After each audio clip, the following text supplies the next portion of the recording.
Gimana Bang? Iya.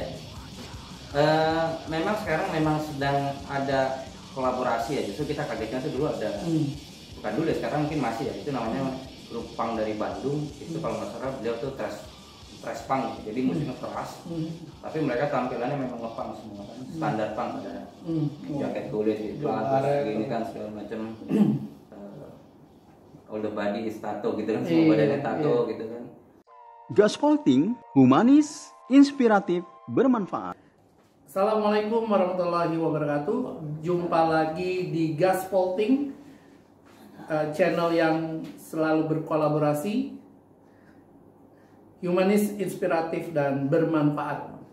Ya, hari ini kita akan berdiskusi mengenai salah satu komunitas.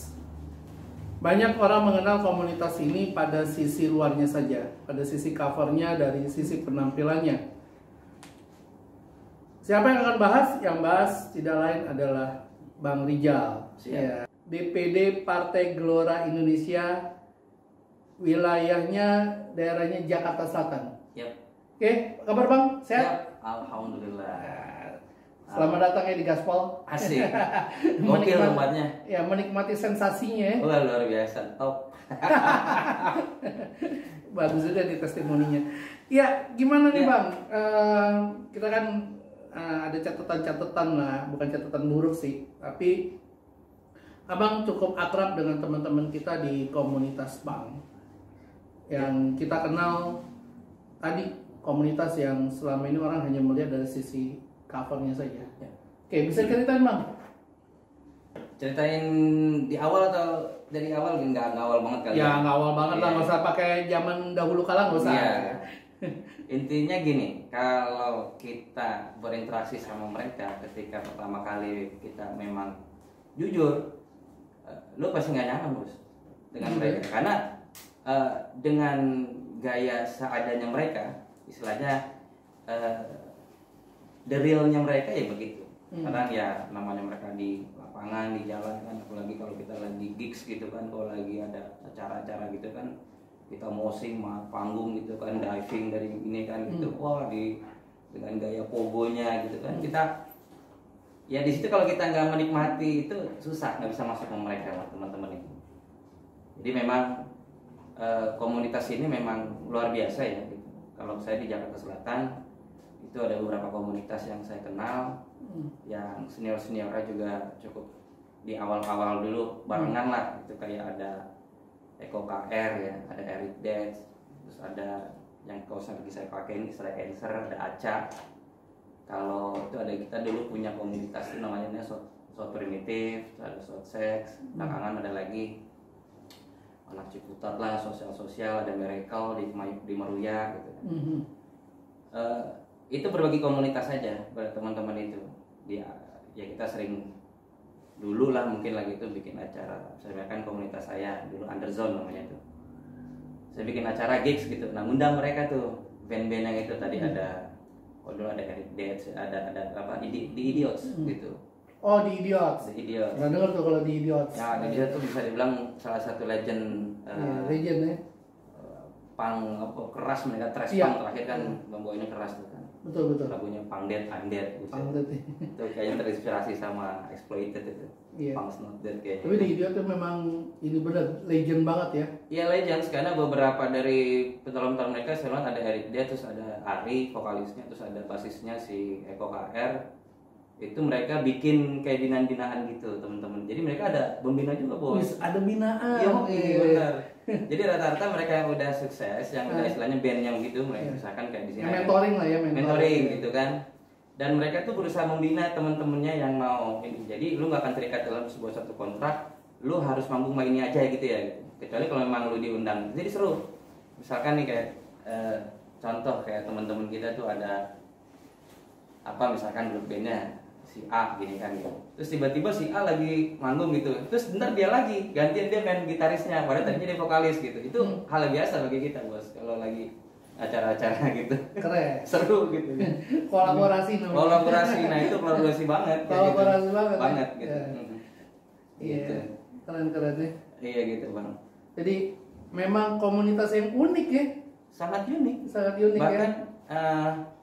ada lagunya tuh Stupidity itu, dan Stupidity itu drummernya itu Muhsin ya, Ucin kita panggilnya itu drummernya itu. Lagunya itu ada yang pakai jaketku, pakai emblemku gitu lagunya. Ya, dan jadi semua tuh ya genre mereka balada ya. Enggak semua juga gitu, enggak semua. Balada juga ada, tergantung genrenya juga. Kalau misalkan kan kayak kalau saya nggak salah nih, sorry banget kalau misalkan salah, silakan nanti direvisi di komen atau di mana, silakan. Gitu. Kayak misalkan Virgun itu kan punya band itu sebelumnya apa ya? Lupa deh. Virgun itu punya band itu kan katanya balada cintaan gitu kan. Terakhir kan cover lagunya siapa yang artis yang terkenal gitu kan. Bukan Virgun ya, maksudnya grup bandnya gitu. Grup bandnya ya. Oh, lupa sih. Sorry bos. Ya. Oke. Nggak perlu di inilah. Emang suka-suka kita harus melupakan mantan. Iya. Melupakan mantan. Iya, tapi kalau mantan mau masih sama kita nggak apa-apa kan, kita aja. Oh iya dong, tetap iya. dong berkolaborasi. Minimal WA. Iya, minimal mantan ngajak balikan ya nggak apa-apa, tapi ikut kita ya. Iya, kayak gitu. Oke. Jadi memang unik ya. Dan satu lagi yang saya tertarik dari mereka sekarang ini juga kan mereka memang mereka anti mainstream ya. Betul.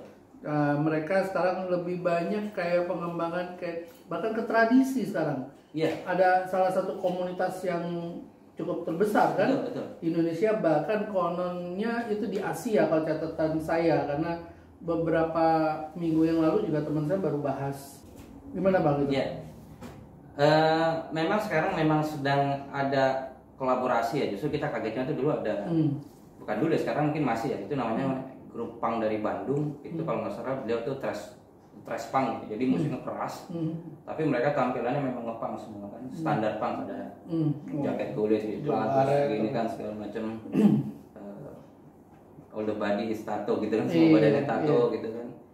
Tapi lucu, mereka itu pakai kayak ngambil gamelan Sunda. Iya. Mereka pakai suling-suling Sunda yang kayak gini, yang kayak orang punya silat gitu, kayak debus-debus gitu kan.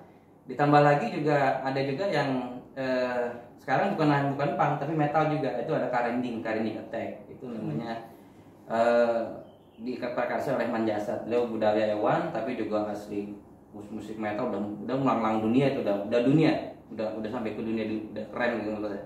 Jasad nama brandnya, dan itunya Kang Man gitu maksudnya. Jadi memang kultur-kultur gini sudah mulai merambah ke musik-musik yang kedaerahan gitu. Jadi memang ada sorry sedikit ya, ada sedikit ini apa namanya pro kontra ya, mulai konten lagunya ya gitu kan. Tapi kalau dengar lagu kan makan titik-titik dengan sayur kol gitu kan, itu grup punk. Mereka itu uniknya, tapi mereka dengan culture budaya mereka dengan bahasa Batak gitu kan. Ada juga kita cover sebagian lagu teman-teman yang bisa pakai bahasa Sunda. Tuh, harusnya keluar bikin kayak gitu tuh. Ya boleh dicoba lah, namanya ya, kita akan kan belum ada official songnya juga kan. Oh iya, belum ada official song. Iya. Makanya saya lihat membuat harusnya gelombang gitu. Harusnya ada over mainstream, bukan over mainstream ya, out of the box-nya gitu. Teman-teman ini bikin nanti yang di challenge nih, teman-teman yang biasa di seni, yang artinya dia misalkan, wah gua kan anak band, gua anak hardcore, anak indie, gua anak inilah, gua anak senja, kalau saya lagi anak keren tuh, anak senja gitu kan. Nggak sekedar musik, nggak sekedar musik positif aja kan. Selama ini kan bikin dong gitu kan. Bahkan ada challenge juga kan gitu. Ada temen biasanya DJ kan. Kita coba sini bos, bikinin ini bos gitu. Kira-kira gini buat apa? Bumper depan gitu. Kalau begini, wah masa lagu partai kayak gitu? Musik kan universal. Kita nggak melihat apapun itu dari mana, selama dia bikin orang bisa sebagai, kalau bagi gue dulu gue menikmati musik punk itu kan, lu nggak bikin masuk deh, gue dengerin lagunya orang suaranya cempreng ada gitu. Wah, kunci cuma GAC gitu jangan kunci 3 standar itu kan, tapi lu menikmati terutama dari lirik, dari musiknya, message yang disampaikan. Kalau sedikit ya, salah satu yang gua bikin mantep pindah gitu kan. Ternyata gue punya satu komunitas yang udah pasti gitu kan, tapi gue nggak bisa karena terjadi beberapa hal yang kurang kita yakini secara sejalan lagi lah gitu. Itu adalah lagunya tuh kan, diskriminasi bukan pilihanmu, bangkit melawan atau duduk tertindas. Memang, gitu. memang pesan-pesan mereka tebal ya. Mereka bisa mentertawai negara gitu. Oh gila. Maka ada salah satu, kalau terjadi kan mereka pasti komunitas ini mengkritisi tentang kondisi yang terjadi di kondisi bangsa ini. Kayak seperti misalkan ada grup Bunga Hitam ya, misalkan itu liriknya luar biasa bos. Iya, negaraku, penjaraku gitu. Negaraku, penjaraku kayak gitu. Jadi kebebasanmu di bawah acungan senjata gitu gak terjadi pada saat ini bos. Kita nggak bisa bebas kan sekarang ini, kita nggak bisa mengekspresikan apa yang mau kita sampaikan. Kita harus udah takut. Harusnya kayak gini nih, Wakatum Gelora nonton nih ya. Oh iya. Karena beliau mengatakan bahwa gimana caranya rakyat ini bisa mentertawai negara gitu kan. Iyalah. Gitu. Resah gitu kan, ngomong di sosmed gitu kemarin heboh lagi gitu. Nah ini memang menarik ya, artinya kita tidak bicara dari sisi yang lain di sini, tapi memang ini adalah sebuah karya di mana masih banyak orang-orang yang bisa mengkritisi karena benar. Karena banyak kan sekarang seniman jadi seniman feodal kan. Gantung bayaran berapa bos? Iya, tergantung bayaran. Ya. Balik lagi nih, kita balik ke komunitas ini. Saya tertarik karena dia berhubungan dengan culture sekarang ya. Betul. Nah, ini ini kolaborasi yang menarik banget ya sebenarnya. Dan satu lagi karakter mereka kan kalau bisa bikin kenapa gue beli gitu ya. Betul. Itu gas spotting banget nih. Gas spotting banget ini. Ada kardus. Tapi top lah gini. Ya kita kan berawal dari nggak keren bos. Ini yang kita bisa dibilang tuh struggle, survive nanti kan kalau kayak gini. Apa yang ada MacGyver lah zaman dulu lah kita manfaatin. Iya benar. Jadi kalau dalam konsepnya itu tadi kalau bisa bikin kenapa harus beli, itu adalah konsep DIY, berarti kita do it yourself lah bahasa. Jadi kita biasa memproduk suatu hal yang buat konsumsi kita sendiri. Ya mungkin kalau bicara kita. Kalau zaman dulu ada majalah terusnya untuk kalangan sendiri. Nah gitu, nyetak sendiri, sendiri gitulah kurang lebih gitu. Tapi kayak misalkan tadi ya DIY, mereka misalkan dan mereka keren yang mereka buat satu lagu, mereka nggak ada hak cipta ibarat gitu. Oh gitu. Jadi gini, gue bisa sablon, terus gue bikin band ini gitu, gue tulis misalkan kayak gini nih, gitu. Tapi kalau gini sih nggak juga lah, harus tetap paling tidak ada bagi hasil lah, namanya kan dia jual produk ini kan, bahasanya begitu. Tapi kalau misalkan di luar negeri gitu, atau di sini juga, setahu gue tuh lu tinggal bikin emblem aja gitu kan. Jadi kita sablon kecil-kecil gitu kan, terus kita tempel misalkan grup band apa gitu kayak gini gitu. Itu punya banget sendiri do it yourself. Terus kayak misalkan bikin seni dan kayak misalkan mereka bikin ya tato lah gitu kan, itu punya komunitasnya. Mereka patungan, kadang-kadang beli alatnya buat gambarnya gitu kan, jarumnya gitu kan, sampai tintanya. Tapi juga standar mereka pada standar ini kok. So gue tuh pernah lihat standar kebersihan gitu kan. Ya udah kan, jadi kalau temen kan kita bayar cuma paling ganti tintanya sama ya paling kalau mereka langsung rokok-rokok kopi lah gitu. Walaupun juga lebih dari itu juga mereka konsumsi juga, itu tergantung pribadi lah gitu. Iya. Satu gitu. Ditambah lagi kalau yang lucu memang ada bagian dari komunitas punk itu istilahnya strike edge. Strike edge itu gue sempat tertarik, gue sempat masuk ke dalam kehidupan kayak gitulah strike edge.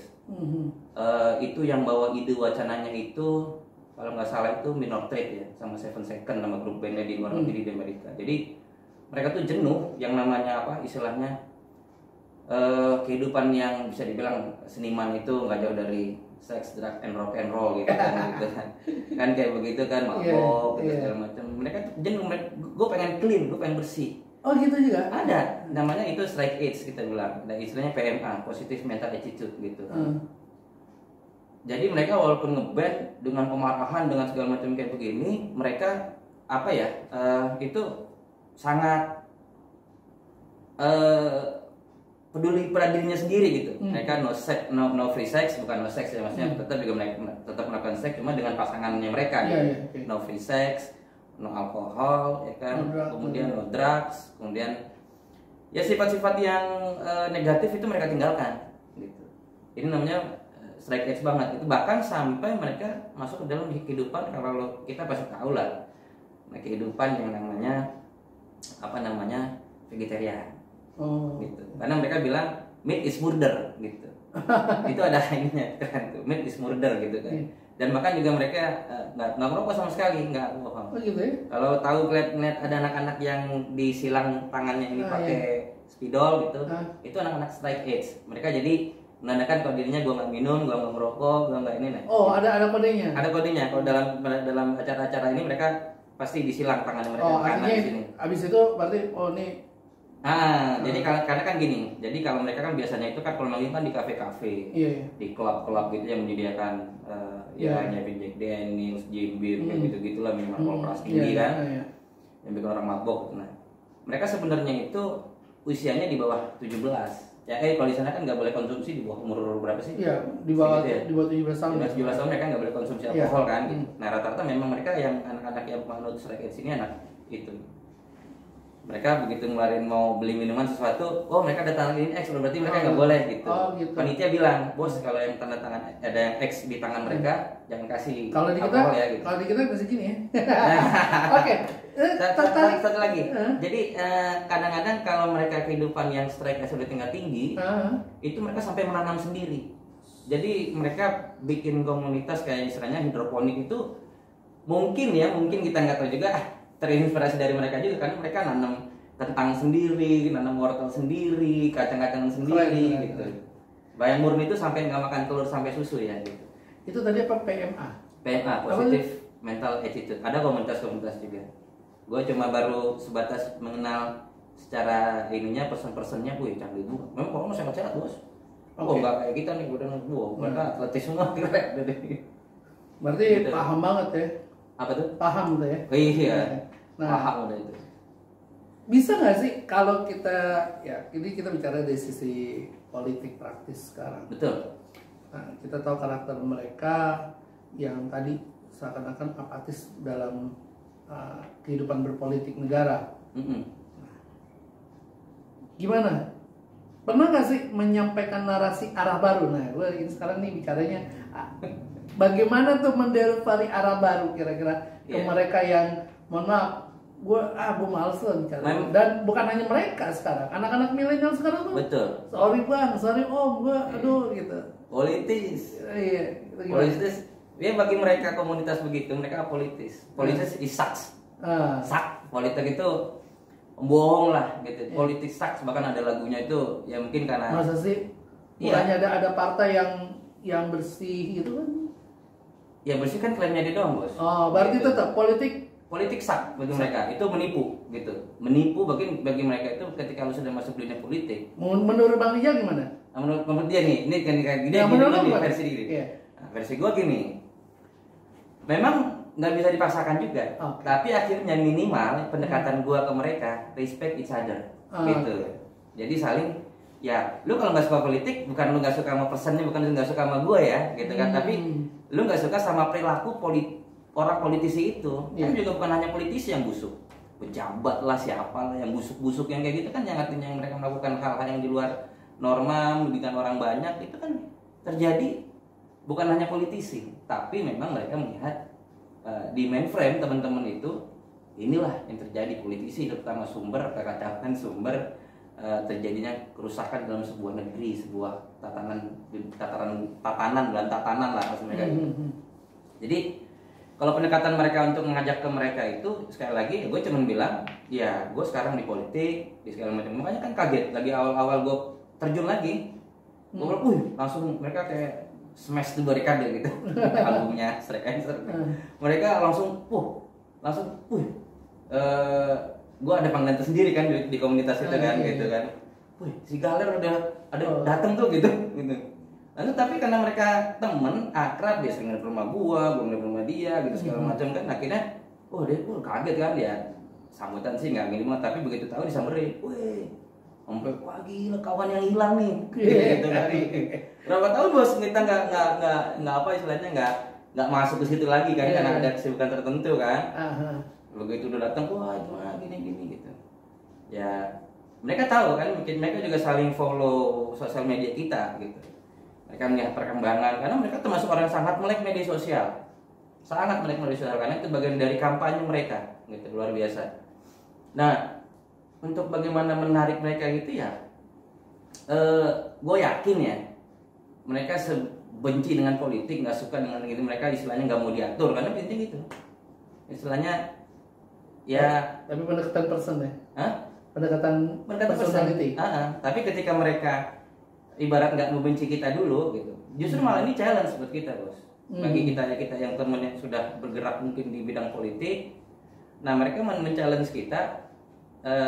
Teori yang di mindset mereka itu politisi sucks, politician itu sucks, itu pembohong kalau macam kayak gini gitu, bener nggak? Nah tinggal kita pembuktian kita.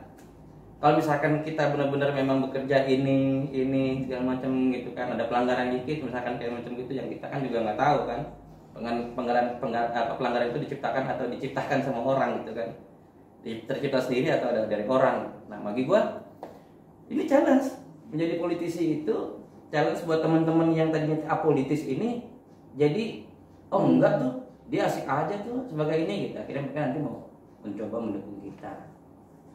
Berat bos, kalau berat bang kalau bicara mereka untuk milih ini enggak. Tapi kalau berat, ntar kita bilang berat bos, yang bisa cuma Dilan kan susah juga, melo jadi. Tapi tetap harus semangat sih, minimal ya kita kan nggak tahu ketika misalkan yang istilahnya parahnya itu kan kalau sudah mengaruhi kan. Tapi misalkan dia tidak mengaruhi keluarganya, tidak mengaruhi segala macam kayak gini gitu ya, it's okay. Oke. Gitu. Baik. Menarik ya ini semuanya pembicaraan kita yang memang tetap dibatasi waktu. Durasi. Kalau kita mau bicara bicara tuh sih asik ya, tapi ya tetap ada batasan timeline gitu. Boleh closing statement? Boleh, silakan. Siap. Makasih Bang MC kita yang ternyata luar biasa bisa mengeksplor ini gitu. Jadi buat pesan teman-teman semua yang di sini yang mungkin para viewersnya Gaspolting, pertama yang paling utama jangan lupa subscribe. Itu paling penting ya. Thank you. Subscribe, like, and share gitu kan. Ini satu media kita untuk, gua nggak pernah biasa ngomong gini terus terang. Di luar segala macam itu karena terbiasa image gua sebagai orang lain bukan bicara kita, tapi diangkat untuk ngomong kayak gini di media yang mainstream, YouTube ini kan dijadiin luar biasa.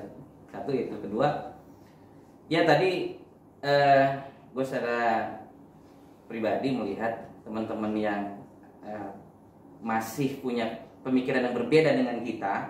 Ya kayak tadi gue bagaimana gue debat terus gue juga sama mereka kan gitu. Tapi intinya mereka itu sama kok kayak kita kok. Mereka sangat orang-orang kreatif yang sama seperti kita. Cuma mungkin jalannya aja yang beda. Jadi sekali lagi ya saling berkolaborasi lah. Itu insya Allah bisa menambah persaudaraan, menambah tidak pertempuran gitu. Terima kasih. Yang bisa kita ambil dari pembicaraan kita pada kali ini, sesi ini adalah jangan memandang orang dari sisi covernya saja, dari sisi tampilannya saja. Betul banget, betul ya. Betul banget. Yang kedua, kolaborasi. Apapun, sesederhana apapun kita bisa berkolaborasi.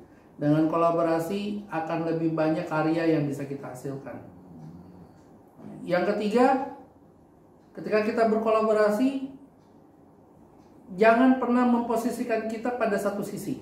Betul. Contoh tadi, dia bermain pada grup dia, terus pada satu saat dia jadi vokalis, lalu bisa juga jadi bass, bisa jadi gitaris, melodi dan sebagainya. Artinya dalam kolaborasi kita tempatkan semuanya pada posisi yang sama. Betul. Jadi bisa saling menguatkan. Betul. Dan yang terakhir, jadilah orang kreatif, karena apalagi di saat-saat yang sempit, kreatif itu akan timbul, kreatif itu akan muncul. Sama seperti kami, Gaspolting. Oke, terima kasih. Assalamualaikum warahmatullahi wabarakatuh. Waalaikumsalam warahmatullahi wabarakatuh. Subscribe bro, subscribe bro.